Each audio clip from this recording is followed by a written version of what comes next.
You can't be an entrepreneur and write off everything. Right. Right? You write off everything. You show no money. You're making a lot of money, but you're writing off everything. You're not showing no money, no profits, nothing. Now come to a bank and say, hey, lend me $100,000, but I'm only showing $15,000 as what I make, right? And so talk a little bit about why it's important to set up your business in the right way if you're going to be able to use other people's money to help, increase your bottom line. Right, and that you make a good point, Ash. And owning a tax company, I see that all the time. People want to get houses, they want to get business loans, but here's the problem: we don't want to pay any taxes on any of it. Right. So to Ash's point, we want to write it all down, baby. Right. You make sure it all go away. Yeah. And you're saving from a standpoint that you're not paying Uncle Sammy's taxes, which is gonna catch up with you. Yeah. Right. But you got to just plan, past that. Like you got to get to the point to where you're putting back enough money to be able to pay taxes, so you can actually have some income to be able to show. Right. Because at a point, like these people want to see if you got some money and made some money. Like you can't just keep it all. Yeah. And if you try to do that, you're trying to save the money on the taxes, but you're killing yourself on the $1 million loan. Exactly. Right. Like what you're trying to save is actually what's killing you. Exactly. Because if you would just pay this money in taxes, now you can go out and get $1 million line of credit. Exactly. Now you open up to SBA finance. Now you open up to buying apartment complexes. Yeah. Now you get into big deals to where you'll be to the point to where you can't wait to go pay your taxes. Right. Exactly. Why? Because you're gonna have the income now to document yourself. Exactly. And it's not that it's not there for us to access. We just don't know how to access it. Yeah. And it's not color that stops us from accessing it. And I tell people that, banks don't ask you if you're black or white. Right. Yeah. They really don't. Yeah. I've never been denied anything because of color. The only thing that denies you with banks, man, is paperwork. Oh. Hey, wait. I know you want to watch this next video, but listen, if you are an entrepreneur, business coach, business consultant, or a small business owner who has a story and wants to learn how to create multiple streams of income from your story, I need you to text me right now, my book, to 646-687-4152. That is my personal number.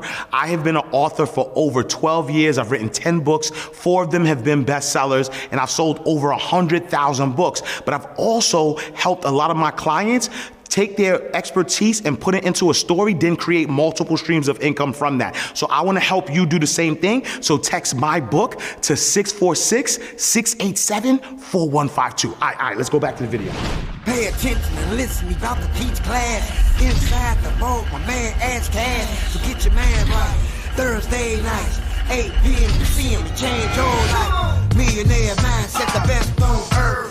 Blueprints of wealth, the knowledge network. So get it while you can, and he's standing right here. Just come inside the vault and see black millionaires. Oh yeah, oh yeah. Come inside the vault and see black millionaires. Oh yeah, oh yeah. You won't ask cash, you can catch it right here in the vault.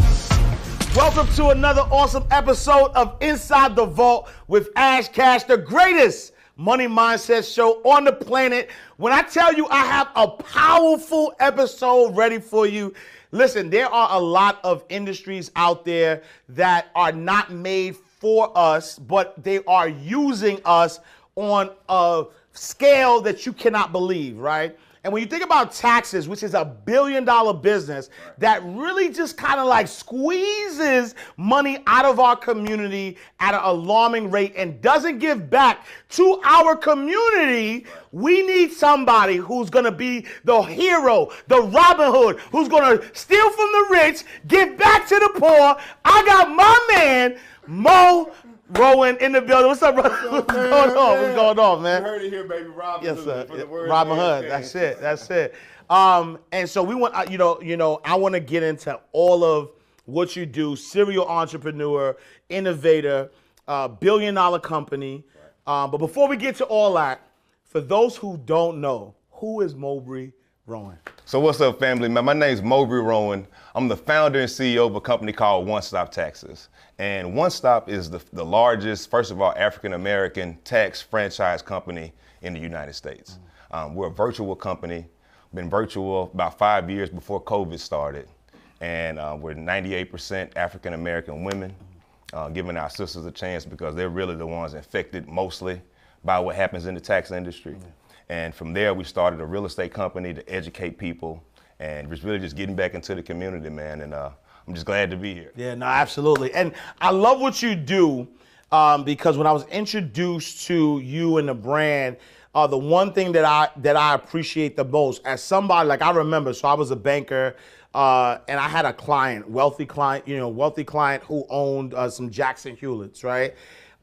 And literally, this guy made like 6 figures like in a month, you know what I mean? And it was, from our community, was really didn't give back to the community, was like sucking the money out of the community, charging these, exorbitant kind of fees. And so when I heard about your concept, I mean, number one, the genius of franchising a business that allows you to not even, you don't have to charge these exuberant fees because you don't have this high overhead, but then you are also allowing people to be able to monetize, right? So everybody's going to do the taxes anyway. So you created a system that allows other people to, make money off of things that they're going to do already. So talk a little bit about that concept. So here's the thing I tell people, man, if you can chase what you're doing to other people's ambitions, and it was a concept of less is more. And I tell people all the time, if you really want to go out and really, really make it, if you figure out how to take less, see, back in the day when me and my wife first started our business, we made all of the money, right? We made 100% of every single client that we did. Yeah. And we made good money from it. But it was like, what if we could package this up, teach this to other people? And at the time, there was no place, nowhere. I'd never even seen so much as an ad about how to get into the tax industry. Like, why was this thing so kept from us? Like, see no advertising, no anything like that about how to actually become a part of it. And so as I started digging into it, the industry is really designed to keep, our segment really out of the industry. And so we put something together so you could be able to do that and took away all the costs and be able to put something that everybody can be able to touch. And once we did that, that was kind of the shift really in the business, giving the opportunity to other people, attaching our vision to other people's dreams, and then giving people a platform to run on. And talk about a little bit about the success that, not just you, but like, you have people, single mom, 5 children, making 6, 7, like making a lot of money. Talk a little bit about the success. I mean, it's just so crazy. This part, the most rewarding part of it. I was talking to a young lady, thinking about a young lady, Kelly Jones, that been with us 3 years and was working at, in New Orleans, working at a front desk manager. And the first year she made about $2,000 with us. The second year she made about $10,000 with us. Last year she made $75,000. Twice, 2-3 times the amount of money which she used to make. One of many stories. Shamis Talib, was a young lady with single mother with kids and was salon owner. Had to put up GoFundMe's to be able to just be able to keep the lights on. Now she's literally close to $100,000, and we're talking the first quarter of the year, Ash. Wow. We're not talking about the whole year. We're talking about by April. Yeah. And so just watching the lives of people change, I don't even recognize them. And I tell people all the time, if you dig in for 3 years, 36 months, you won't recognize your life. Yeah. If you really, really go for it. So it's just success after success after success stories of people that, they want to be able to have it. They got what it takes, but they just don't got it. They don't have the actual platform to get on. Yeah. No, so that's the beautiful part about it. Yeah. And so you're a serial entrepreneur, run, multi-million-dollar businesses. Was that always the case? Like, where did the passion for taxes? Did you go to school? Are you a CPA? Where did that passion come from? I'm gonna tell you, it wasn't so much a passion for taxes, really. Yeah. It was really a passion for just being able to make a lot of money in the beginning. And it was like somebody told me about taxes, bro. I failed both accounting classes, bro. Like I was the last person to ever, should be on a tax company. I hated taxes, hated accounting. But here's what I'll tell you. Sometimes the thing that you think that you hate the most, that you run away from the most, that's the hardest for you, was the thing that ultimately ended up setting us free financially. It's the damnedest thing when I think about it. And I tell people there, bro, sometimes what you're running from might be the thing that's supposed to take you over the top. So I was always an entrepreneur, but it was never so much about taxes. And then once we wanted a way to be able to fund our entertainment. That was what initially came from. Well, if we can be able to go make money from this. Well, maybe we don't have to be starving artists. And my wife can pursue her acting, and I can pursue making movies and films and music. And taxes was gonna fund our dreams. And it was funding our dreams, but only in a limited way. We can only do so much just her and ourselves by ourselves. So we had to flip it and become more of the platform and give other people the opportunity. And then it grew outside of something that we could control now. And talk about this concept, right? Because there are a lot of successful people out there who get to the bag, but then start to protect what got them there, right? And they are not willing to sort of like share that information with others. And for you, it's the total opposite. Like, you learn the game, you teach the game, right? Whether it is, you know, taxes, whether it's film, whether it's real estate, like every bag that you get some bags. We're gonna talk about that, but you get some bags, right? And so every bag that you got, right, that you get, you have also created a platform that teaches others how to duplicate that. And so why do you do that? And why not say, nah, I got it. Well, let me like keep it to myself, right? Keep it to yourself. But here's the thing, bro. Money follows attention. And if you want to get money, you got to get attention. And the best way to get attention is to get other people's attention. What I mean by that is you got to give. Bar. Hold on. I need you to look at the camera. You at the bar. Hold on. I need a bar. Say that again. Say that again to the people in the back who ain't listening. Hold on. Say that one more time. All right. I said, money follows attention. And if you want to get people's attention, you got to get their attention. And what I mean by that is you got to give other people a shot. And if you can attach what you're doing to giving other people a shot, then you got their attention. And so that's how you get and you maintain people's attention. And we started doing that. And we did that by taking what we had packaged up and giving it to other people. And then that's why we grew our business so fast, because we gave it to other people to grow. We didn't make it about us. And so many people want to keep the information, keep it so close, because they think that that they don't realize that there's an abundance of money. They operate in a place of lack.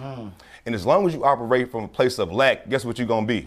Lacking. Right. And that's what they don't realize, man. When you operate from that, you really just close yourself down. You close down blessings. You close down the people that you're gonna meet. That's gonna ultimately take you to the next place. So you're trying to hold what you got right here. But when you do that, you can't go to where you're really supposed to be going. And so that's why I advise people not to do that. And I love that, because I feel like one of the biggest things that stop people is the foundation of business, right? Because a lot of people want to make money, and they might be good at sales, or they might have a network of people that would really rock with them. But at the end of the day, they don't have what it takes to create the foundation, the business foundation. And so, and so with your business, it's almost like a business in a box, right? It's almost like, all right, you don't have to worry about the back office. You don't have to worry about creating this business from scratch. Literally, I could, like your company will take care of all. Like, talk a little bit about the importance of systems as it relates to entrepreneurship or running a business. Because most people that go into business, Ash, they're just what I call technicians. They're technicians, but they're not really entrepreneurs. Like, i.e., Aunt Sally, that's a great baker. And she's an awesome baker, makes the best pound cake in America, but does she understand, past making the cakes, how do you grow the business? How do the marketing choices you make? What type of cups and straws, and where's your supply chain, and how are all these pieces gonna work? So the same thing with our business. You may have networks, you may have certain parts of it, but do you have all of the pieces from a paperwork standpoint, insurance standpoint, a banking standpoint to be able to make it all work? So we put all of the things in place so you can go out and compete against those big companies and have all the same cash advance stuff, have all the same technology, and just build a whole platform to where you and your clients can just stay at home. And then we get into the marketing part of it, and the systems part of it, and the training of it. So it's not just, hey, here's your platform, you go do it, but all the support, and like you said, the business in a box of it to make sure your paperwork is aligned. We even go so far as to make sure you have your money being deposited into the right type of account. You know what I mean? Because often, I can't tell you how many people make money and try to put it on a prepaid card or put it in a personal account. don't even realize that when you begin to make money, you have to put the money in a business account. Just step one, foundation, like you said, form the foundational things to even be in a position to go get money, to get larger money. And so I love what you do, Ash, because you talk to people about the foundational things they have to even become a millionaire. See, most people aren't even ready to receive $1 million. How you want to be rich and you're not ready to receive it? You don't even have the account for it to go in. Absolutely, right. What you gonna do with taxes with this in a personal account? Absolutely, yeah. And so just from a formational standpoint, we go through all of those things, and then once you set the goal, what steps and what things do you need, what tools do you need to get to that goal? And so talk a little bit about that, like that, being ready to receive, right? Because in our community, there is a lot of people who say they want some things, who are asking for success, but have not fully prepared for it. What would you say in our community? What's the biggest barrier that's holding us back from achieving that level of wealth? I think really it starts with ourselves, first of all. A lot of people are asked for the truth, or asked for what they need to do. They're longing for the answer, but they don't really want you to tell them actually what it is, right? And so you can tell a person, hey, this is what you got to do to become wealthy, but we don't really, we only want the truth as long as it's in line with what we already, what we already conceived to be the truth already. And so we don't want to stretch ourselves. We don't want to go past, really what we have to do. And the biggest thing, how I see, is really access to funding and capital from just what's the biggest overall barrier outside of just kind of our own beliefs in ourselves. It's just our access to understand how to get access to capital. And it's not that it's not there for us to access. We just don't know how to access it. And it's not color that stops us from accessing it. And I tell people that, banks don't ask you if you're black or white. They really don't. I've never been denied anything because of color. The only thing that denies you with banks, man, is paperwork. It pains my heart. My wife and I talk about this all the time, how much we kept out of the room for simple documents. That's a fact, And they allow documents to keep you out of the room. It's funny you say that, because I used to cringe, man. Like, I used to go on social media as somebody who ran banks, right? So the documents is needed. You request these documents, profit and loss statement. You know what I mean? I need your balance sheets. I need your And people, what people will say to you when you ask them for these documents, it's like, what do you talk? Like, they look like a deer in the headlight. And the funny thing about it is, though, I used to see like these memes that say, oh, they'll give you a car loan or they'll give you a student loan faster than they'll give you a business loan. They want you to be in debt. And I'm like, yo, what are y'all talking about? And it's funny, but a lot of us in our community are looking for victimhood, right? We're looking for an enemy. We're looking for someone to blame. But to your point, like, if you don't have your paperwork together, if you don't know how to run a business, and here's the other thing, right? You can't be an entrepreneur and write off everything.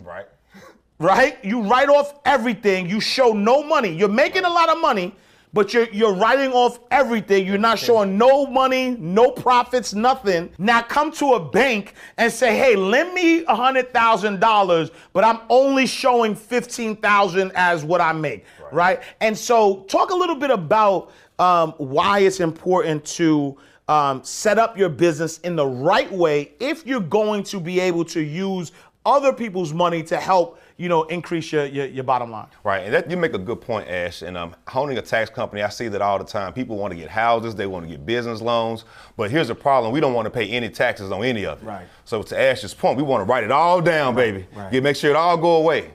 And I mean, you're saving from a standpoint that you're not paying Uncle Sam his taxes, which is gonna catch up with you. Right? But you got to just plan, past that. Like, you got to get to the point to where you're putting back enough money to be able to pay taxes, so you can actually have some income to be able to show. Because at a point, like, these people want to see if you got some money and made some money. Like, you can't just keep it all. And if you try to do that, you're trying to save the money on the taxes, but you're killing yourself on the $1 million loan. Exactly. Right. Like what you're trying to save is actually what's killing you. Exactly. Because if you would just pay this money in taxes, now you can go out and get $1 million line of credit. Exactly. Now you open up to SBA finance. Now you open up to buying apartment complexes. Now you get into big deals to where you'll be to the point to where you can't wait to go pay your taxes. Right. Exactly. Why? Because you're gonna have the income now to document yourself. Exactly. Now you in the room. Now you're accredited investor. Right. Like you can't even. Did I drop something people? Yeah. So explain that, right? Because a lot of people don't realize, like, an accredited investor, right? You have to have a certain income. Right. You have to have a certain level of assets in order to be an accredited investor. And once you are an accredited investor, there are different types of investments that are. Explain that a little bit. Nah. We can't let that one go. We can't let that one go. So rules of being an accredited investor. As an individual, you got to make $250,000. Yeah. And that don't mean you make it gross and write it all the way down to 50. No, you got to have a net of 250 for my self-employed people. A married couple's 300,000. Yeah. But what that does, it gets you in different types of investments. Now you can actually go with the hedge fund guys in there's certain rooms and the deals that they say that we can't be a part of. Yeah. Well, part of it is because you got to be an accredited investor. Yeah. And so not only does those income marks get you to the accredited investor status, that's also the kind of income you need if you're going to ever be a franchise owner and go out and open up a Subway or a Papa John's or whatever. You can name whatever whatever it wants to be, but you got to have these certain type of incomes and you got to turn in. This is just to start the process, right? They didn't even get into the detail part of it, but you got to have those tax returns. You got to been made enough money. Yeah. They're gonna check into your accounts. They're gonna check with the IRS and make sure this stuff is being filed. And so, until you do those things, you just locked out of the room, and you're doing it to try to save in taxes, but you literally biting your nose to spite your face when you do that. Yeah, no, absolutely, and I think that's important for us to realize because there are a lot of opportunity now, on the internet. Having access to so much people. And so literally we could change our lives in a year, in a few months, by really building our business the right way. And in building your business the right way, you want to have access to capital, access to credit. That credit, right? That $1 million, even if it's $100,000 line of credit could literally, it's powerful. It can literally help you, grow 7 figures if you use it the right way. So talk about the power of the internet, right? Because, years ago, in order for you, this business wouldn't have worked 20 years ago, right? It wouldn't have, even maybe 10 years ago, because when you think about, tax, like it had to be done brick and mortar, local spot. But now technology, the internet, phone, like all of that has, lowered the barrier of entry, and then allows people to flourish. So talk a little bit about the power of the internet and business. And so it's funny, when we first started doing this was the vision we had 10 years ago. Way before the technology could do it. I mean, cell phones really had just kind of, came to the scene. They didn't have the cloud-based softwares to be able to do this. So we had to kind of figure out workarounds and websites and forms that we could put on our sites and stuff to kind of build a virtual concept as the technology slowly began to catch up. And social media and Facebook. I didn't have a Facebook page when I started doing this. Yeah. But just over time, I started gravitating, getting into social media and really understanding the power. And let me just say this too. Don't be one of those people like me that's like, I don't do social media. I'm not with all of this, Like, don't be that guy. Yeah. Like, social media is like a thing that you have to take serious. And here's the thing, man, it gives us free commercials. Absolutely, yeah. And that's what I tell people. Like, I mean, we're living in a world where you can literally go and shoot yourself a free commercial anytime you want to. Yeah. So it's just a matter of what are you going to be doing with your commercials. And so I teach, my team this constantly, always be using the social media platforms. And we really built our whole business inside of Facebook. Mm-hmm. We created something I call social business.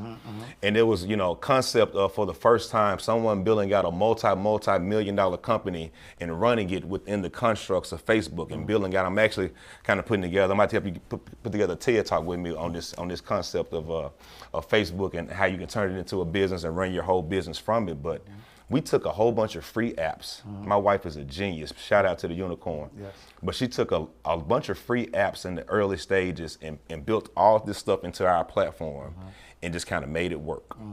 And it was because of the internet, because of technology, and we could build every app that we needed to service these people. We started it out with free apps and platforms until it got too big to where none of those things could support it anymore. Then we started building it all out from scratch. But we got to kind of test this thing out, just researching different apps and platforms. So I just encourage people to use the internet, use different applications to just make their business doper and cooler. Look at what things you can do. And step by step, man, we built out something that I'm really proud of. Yeah, and I love it too. And you know, just to sort of like piggyback off of using the internet, you have used it in such a way that you've created community, right? Because that's what Facebook is. You've created this community, and now this community is what is like it allowed your business to grow exponentially, right? So instead of having to reach a few people, you can reach a lot of people who reach a lot more people who reach a lot more people. Talk about that multiplier and the importance of building community if if you're a business owner. Right, because in the community, you can establish a mission behind what you're doing. And so you can take it away from just the money that's been made, which everybody's a shark, everybody want to make money, I get it. But one of the things that we talk about is our mission. Right, to give people, the average person, the opportunity to compete, right, in corporate America, and then give the average person, where they don't pay more than their fair share in taxes. And so we put a mission behind it so the community can get behind it. And so once you do that, it goes outside of the money, because now we're not just doing this for the money, like you said in the beginning part, but we're doing this for our community. We're doing this to take back some of what's been taken out of our community so we can be able to invest in ourselves, invest in our communities, buy the houses in our communities. And so people move and get behind causes like that. And that's really kind of how we kind of came at it too. It was like, yeah, we're gonna make a bunch of money, but we're gonna put the money back in our community because we're the ones that's actually the customers and the clients. But why are we not the business owners too? Why are we not servicing our community? Like, who gonna service them better, them or us? Right. And so that mission, right, that's what really, really propelled it, I think, in the beginning. No, I love it. And so talk to us a little bit about some of the other like businesses and ventures that you're part of. So right out of going into, our background is in real estate anyway. And I believe everybody should have a certain amount of real estate, whether that's commercial, residential, or whatever. But we started our own real estate education platform to be able to teach people how to invest in real estate and really about the lending and how to get access to the cash. And so we built our platform called Reach University. And it's really it's not even about the money we make from it, because, we have a very inexpensive price for it, but it's really about the education. Because I saw so many people being just beat over the head with real estate education platforms. Everything is 50 grand and up just to start, it seems like. So I wanted to have something where people could really touch and really could learn what to do and get access to the money. So we built out the education platform, and people actually watch us doing it. We got our own investment firm. So we're actually doing real estate deals every day.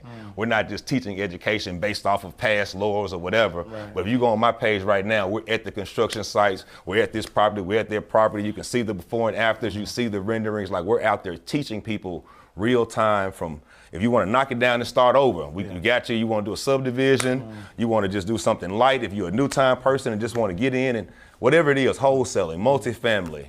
And so we're actually out here doing these things in our real estate business. And then from there, we get into commercial properties. And so we have our own franchise, but we also buy other franchises as well, too. So we purchased the Fat Tuesday franchise. Shout out Las Vegas, shout out New Orleans. If you guys spend times in those places, you've probably spent some time at one of the Fat Tuesday daiquiri bars. So we purchased the Memphis and Shelby County markets for the Fat Tuesday. So we're dropping those in downtown Memphis right now. We're into construction. And here's the thing about it. We buy the buildings where we put our restaurants. Right? Billion dollar play. Talk to them. Yeah. So, I tell anybody, if you're going to get into that business, man, don't do a bunch of renovations in somebody else's space if you can avoid it. Like, you're going to spend $300,000 renovating something, like, don't have a lease on the building. Right. So we bought the whole building that has tenants in it. So then now we're going to Airbnb the top 3 floors, which are all penthouse suites. Right? And then that'll ultimately end up paying not only for our building, but paying for the whole building. Right. Ultimately making us not really have to come out of pocket a whole lot anything on a monthly basis. But it takes a little bit longer to purchase the building as opposed to just signing a quick lease.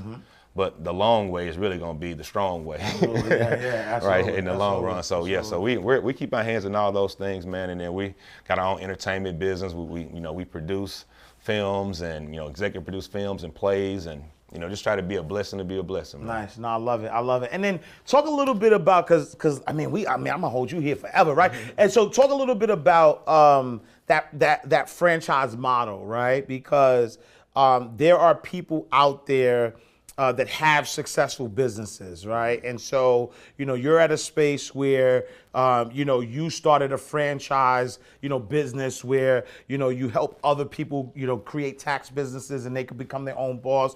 You know, purchase a franchise. When does one know when it's time to franchise? Is it always a good idea to franchise a business? Are all business franchisable? Like, talk a little bit about that. You know, I really think just about any business can be franchisable if it has the right leadership to start with, right? If you got the right leadership, really any concept can be franchisable because there's a market really for everything. Yeah. When you think about it, it's just understanding the be able to have the system carved out where you can repeat the steps. That's the thing about what people are paying for in franchise. People don't want to have to figure things out, right? So they're paying you because you got it figured out. So when you have a concept that you can figure out and you can figure out how to duplicate it into the markets and you can get consistent results with the system you have a franchisable system. Yeah. That's basically the definition of it. So if somebody's looking at this and you can consistently duplicate your success, you know, over and over in different markets, then you can begin to sell this system as a franchise. But then now it's just a matter of do you have the back end to support their franchise once you get them set up, which is kind of the second phase of it. So first thing is concept, the second thing is support.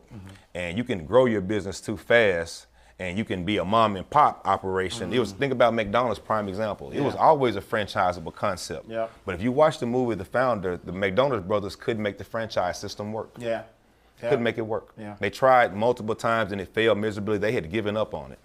But it took a different kind of leader to make it work. Same speedy system, same burger, same everything, failed miserably. Yeah. Ray Kroc grabs it, biggest thing in the world. Yeah. How is that? Same thing, right? But he figured out how to make it duplicatable and how to support them and how to get quality time after time, right? He began to buy the land. Yeah. That's how he was able to turn it over. He began to buy the land, one decision. He began to buy the land. The people had to lease the restaurants from him. Now he had basically ownership and control over, you got to do this a certain type of way and you got to follow the system.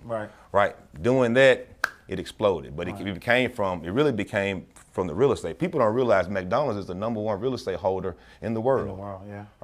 Selling $2 cheeseburgers. Yeah. And so what would you say makes a successful serial entrepreneur? Because you are a serial entrepreneur. Like you have many successful businesses, but it has to take a certain mindset, certain characteristics, certain habits. What would you say makes a successful serial entrepreneur? I say the first thing is seeking information and knowledge.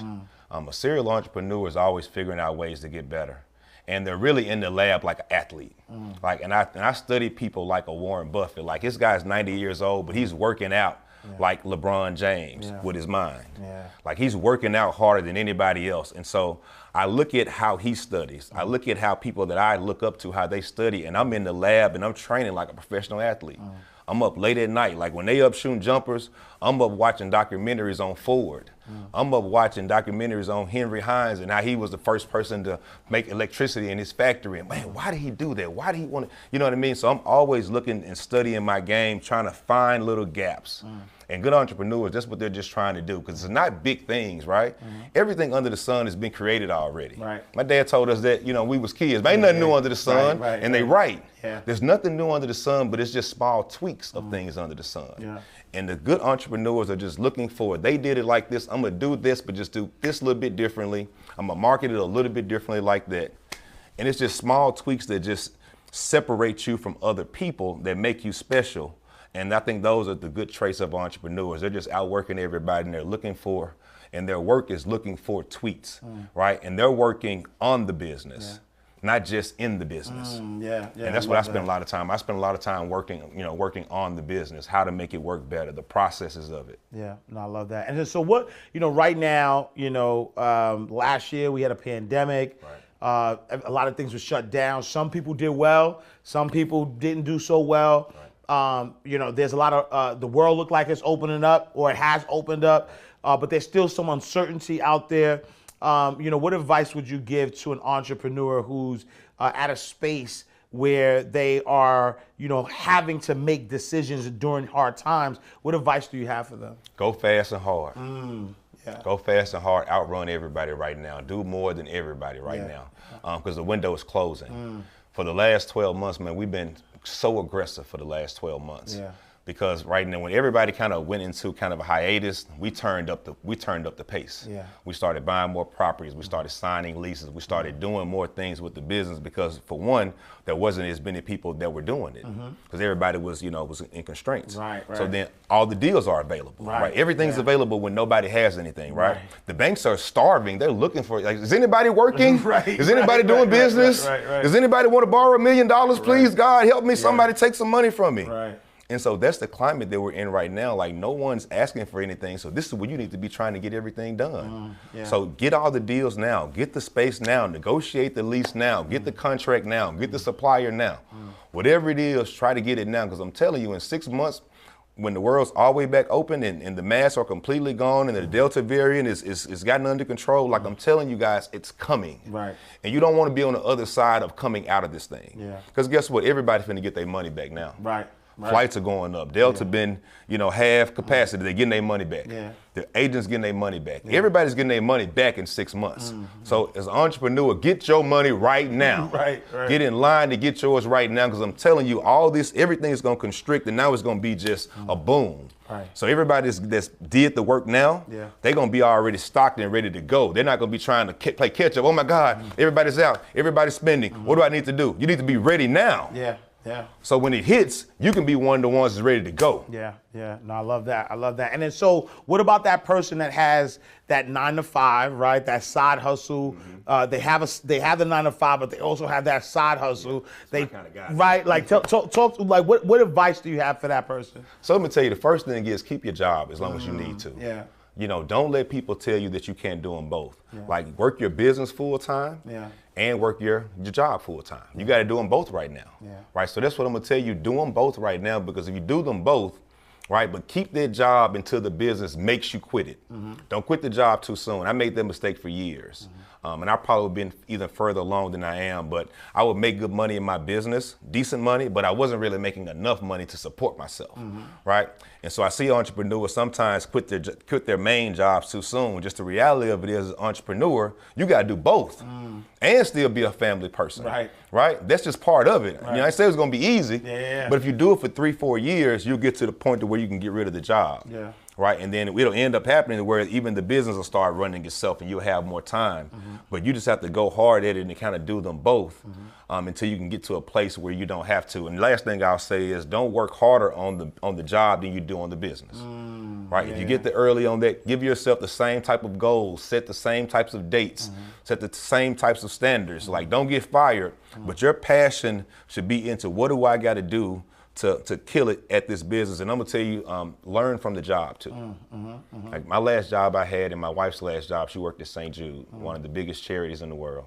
I worked for NBC and Comcast, and what we learned on those last jobs, it really helped us be better entrepreneurs and better business owners. So even on the job, man, you be an entrepreneur, you learning while you're there, it'll help you in your business. What do you tell that person who, has that 9 to 5? That 9 to 5 is successful, but then now they have that side hustle. That side hustle is picking up, is rolling. But that crutch, they just can't let go of that crutch. You got to jump. That's what I'm gonna tell you. I did a whole, I was inspired by something I saw Steve do. I started making jump videos.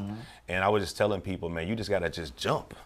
Like, you can try to hold on to it so long, trying to hold on to their protection, because that's what America tells us you got to do. But you got to learn to just step out on faith, because it gets to a point to where the job can begin to hold you back from your real destiny, and you holding on to something that you think is guaranteed, but that job can let you go as well too. The thing that you think is supposed to be your security may be your own security. You know what I mean? Like that, the job can get you to a certain point, but you got to be willing to let it go so you can be able to fly. At some point. No, I love it. And then, so how do you, serial entrepreneur, husband, father, brother, uncle, right? How do you balance all of that? Somebody told me that there's really no such thing as balance. You just it's just all a part of everything. You know, so it's not really I make time for this or make time for that, or how do I make time for my wife? Yeah. You know, my wife's my business partner, so I'm with her all the time. Yeah, yeah. So I don't have to, you know, we still have but it's just all a part of it. Yeah. You know, even with my kids, I include them in certain things. When I'm getting ready for OST Live, I'm talking to my kids about it, and we're doing things together. And it's just, you know, I don't have just office hours where I got to have my office hours here and there. That's not really reality of how it all works. And when you're really a business owner, you're really in the midst of it all. I think you just keep God first, you keep your family first. And I think all of it begins to take care of itself. But I just try to, you know, make time for all of it. You know what I mean? There's enough time in the day. There's no lack of hours. I spend a ton of time with my kids. Yeah. I spend a lot of time with my wife. I spend a lot of time with my friends. Yeah. You know what I mean? So it's really just a matter of time management and just understanding, again, there's no lack. Right. There is no lack of time. Right. Ain't no lack of time. Yeah. It's all a mentality thing because we waste so much time. Yeah. Right? Yeah. We spend more wasting time than anything. So there's no lack. And if you have that mentality, Ash, like you'll have time for everything and have a just rounded life all around. No, I love that. And so now, you know, we got, you know, Mowbray is multi-millionaire running all these businesses. If you look back at your 18-year-old self, what advice are you giving young Mo at 18? Leave them girls alone, first of all. Stop chasing out their tail, boy. But you know, 18-year-old Mo was a cool kid, man. I've been locked in for a long time. Only thing I would tell myself is you don't have to stay in Memphis. It's okay to spread out. You know, it's one of the things I locked myself into. I had to be in my hometown. And, you know, as great as it was being there, when I left Memphis and started meeting people in other places and other cities, you know, I started learning and seeing things in a different way, in a bigger perspective. Yeah. And so I think I could kind of study my growth, you know what I mean, to a degree of, okay, I got to be here. And, you know, I would have told myself, man, listen, it's okay to move around, get some different experiences, go some other places, you know, see what other parts of the world got to teach you. Yeah. You know, and I wish I would have started doing that at 18 instead of waiting until I was like 26 to really start moving around doing that. No, I love it, love it. And then dispel a money myth for me, right? Because I know a lot of us who don't come from money, who got it out the mud, who really kind of grinded it out. I know when we were coming up, there were a lot of money myths. Money don't grow on trees. It takes money to make money, right? And so, right? Dispel a money myth. I mean, you give us the two, right? Dispel a money myth that now that you have money, right? That's truly not true. Well, both of those two, but one, I love both of those two. We'll come back to them. But another one is don't buy a house right away. Ooh. Yeah. I had some of my friends got mad at me on Facebook. I was telling people that they shouldn't go out and buy a primary residence to live in. Yeah. And we had this whole argument on Facebook. Well, you need to get security and buy your house and live with your kids. And everybody was mad at me. Right. But I was just trying to tell them that I would rather rent where I live and then own what I rent. Ooh. That's a bar. Say that again. You rather do what? So I would rather rent where I live and then own what I rent. And what I mean by that is it costs so much money when you're buying a property, right? And the amount of money down that it takes. Yeah. It's easier to just go rent a place. Like, for example, you want to go buy let's just say a $500,000 house, right? It's going to cost you $50,000 down to buy this house. Yeah. So you got to take $50,000 as an entrepreneur out of your business to go buy a house. Yeah. I would rather take a house that you're going to make a payment on that make you no money, by the way. Right? Yeah. I would rather go take $2,000, get me a house to live in. Right? Another $2,000 for a deposit. Dropping these bars for you real quick. Yeah. Keep the $46,000. Right? Take the $46,000, go buy me 2 investment properties with it. Yeah. Right? Go buy me 2 investment properties, make $40,000 profit, another $40,000 profit, make back the money that I just spent. So now I still got my 50 plus 40 plus 40. Yeah. Right? Yeah. And I got me a nice crib paying rent. Somebody else can fix the stuff that go wrong with it. Now I'm up over $100,000 back into my business. Yeah. Right? And the reality of it is when you're renting a house that you live in, you still do the same thing in it. You're going to live in it, sleep in it, have a good time in it, invite your friends over. Right. Like, you don't have to take all the money out of your business before you're ready to be able to do it. Yeah. Like, you should have, at least $1 million. People gonna say I'm crazy for saying this. This is my thing. Yeah. Right? Because every time I thought about buying a house, I was like, am I gonna take $100,000 out the business to buy this house? In my case, am I gonna take $300,000 out the business to go buy a house? Yeah. No, I'm just gonna rent one because I can take $300,000 and buy investment properties. I can go out and put this back in my company to grow our business, put incentives in place for my staff. So it's really a selfish thing, in my opinion, as an entrepreneur. Yeah. If you're taking money out of your business to buy you somewhere for you to live in, why would you do that? Until you got enough money to where it doesn't really matter. You know what I mean? Well, you can do it. It doesn't matter. Right. You can spend $100,000. If you can't take $100 grand out your business and not miss it. My mom asked me, she said, baby, you sure you can afford that?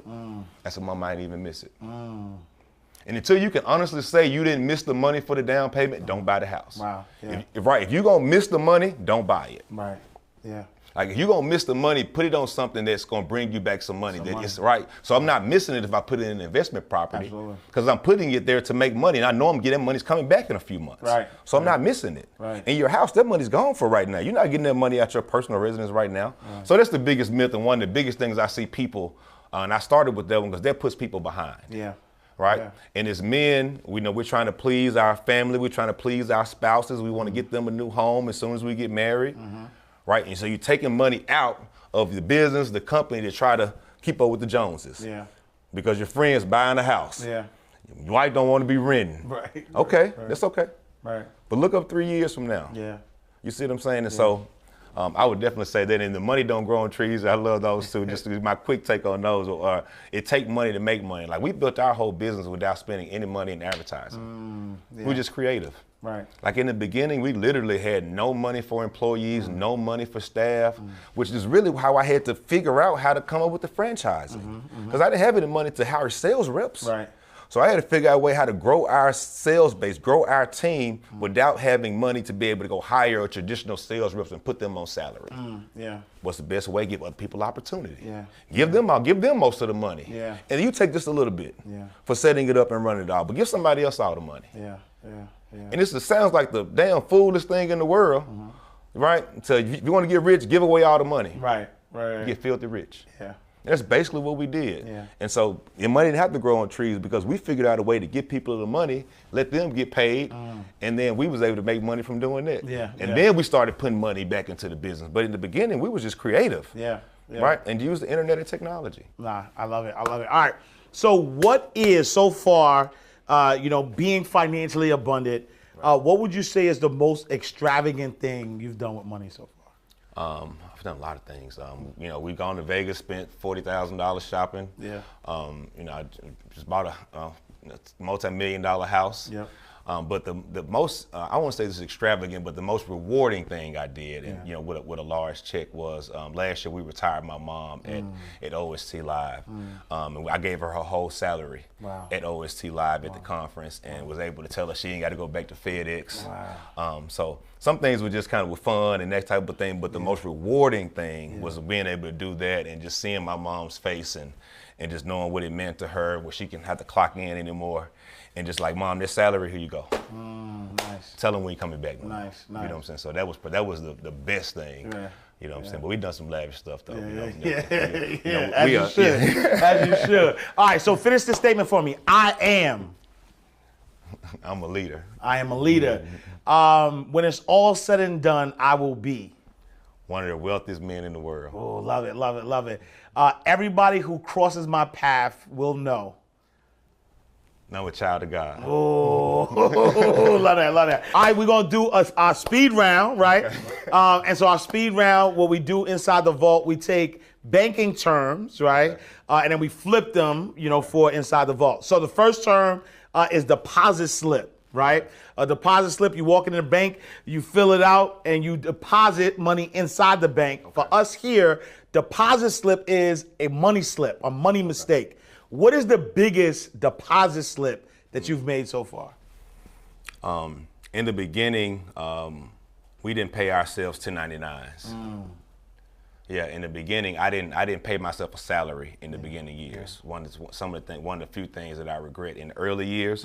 When you're just trying to get it, you don't have a salary, right. So you don't have any documented income. Right. And so, I wish now that I would have just put my income in a 1099, because when I got ready to need it, that's how I know the mistakes I made. You know what I mean? Because it's like, dang, I shouldn't have did that in the early years. Because now when it came time for me to go get money, I ain't got the 1099s. And I had the money, I just didn't document it. Right. And so that's why I can speak from experience and tell you, don't do that. Yeah. Like you got, because no one sends you a 1099 in our business. You got a 1099 yourself. Yeah. And so if you're making money, you make $75,000 doing taxes. Yeah. No one's sending you a 1099 for that. You got to send it to yourself. Right. And I didn't, and that's crazy. I was doing taxes for other people, but I filed my income, but I didn't 1099 myself. And in certain cases, not having it 1099, they're really like, you know what I'm saying? I had to wait, you know what I mean? No, I love it. Second term, charge off, right? So charge off, you borrow money from the bank, you don't pay the money back. The bank tries to get the money from you, but eventually they're like, all right, forget it, I'm charging this off. For us inside the vault, a charge off is people or mindsets that you had to charge off while you were on your journey. Yeah, so a couple of years ago, we had, people within our business that it was time for them to leave. And one of the biggest mistakes I made is I kept some people around too long. And so the biggest mistakes isn't always the people that you hire, but it's the people you got to charge off or people you got to get rid of. And keeping people too long, they can infect. They can infect your company, infect your environment. And so charge off people at the right time and don't let them stick around too long, because if you do, they can affect, other people in your business who are positive. So you got to charge them folks off. No, I love it. All right, last but not least, ATM machine, you put your card in, you get some money out. For us inside the vault, ATM is another teachable moment, right? I need you to look in that camera and give us like some bars. Give us another teachable moment that will change somebody's life forever. So everybody's always talking about multiple streams of income. And I see this is the biggest thing on social media right now. Am I right, Ash? Multiple streams of income. But I'm gonna tell you, you have to get one stream of income first. You can't have multiple streams of income if you ain't got the first stream of income. It's like trying to just put fires out all over the place, and you're trying to just start these little fires. Nothing ever really catches a spark. So you got to drop everything in one spot to be able to make something blow up first. And see, I'm a serial entrepreneur now, but in the beginning, I was singular focused. And I didn't want to do anything until I made $1 million in one-stop taxes. And then we began to be serial entrepreneurs and do other things. But in the beginning, be a uno entrepreneur in the beginning, and then you can become a serial entrepreneur. Don't try to do that, when you're still trying to get something going. That's one of the biggest mistakes that I see people make, and you just see them all the time just doing a bunch of stuff. I'm doing this and I'm doing this and I got this and I got this and I got this. If none of them have gotten to 6 and 7 figures yet, you're not really doing them yet. So take the time to get something to a place where it can be really touchable. Then go be a serial entrepreneur. Nah, I love that. Big bars. If somebody wanted to connect with you, they want to tap in, where can they find you? So our company is just at One Stop Taxes Corporate. My Instagram is at Mowbray Rowand, and Facebook is also at Mowbray Rowand as well too. So just hit us up. Anything we can do, connect to get some money together. I love to talk to you. Here we go, y'all. Another powerful episode of Inside the Vault with Ash Cash, with the billionaire Mowbray Rowand in the building. Make sure y'all tap in. Listen, first of all, check out One Stop Taxes, because I promise you, if you are trying to figure things out and you're like, I want to be an entrepreneur but don't know where to start, at least tap into a business in a box, a system that's already built that can actually help propel your entrepreneurship. It's 3 months out of the year, and after those 3 months, all the money that you can make, you can now use that to fund your real dream. So make sure y'all tap in. Make sure you follow us on all social media platforms at Inside the Vault. Follow me, Ash Cash, at I am Ash Cash. We are closing out the vault. Another powerful episode. Tell a friend to tell a friend. Like, subscribe, rate, comment, do all of the above. I appreciate y'all. Thank you to my insiders. That's what y'all are. If you're watching this show, you are an insider, and I appreciate you. Till next time, same place, in God's will. Peace! Oh yeah, oh yeah, oh yeah, oh yeah. You won't ask cash, you can catch it right here in the vault.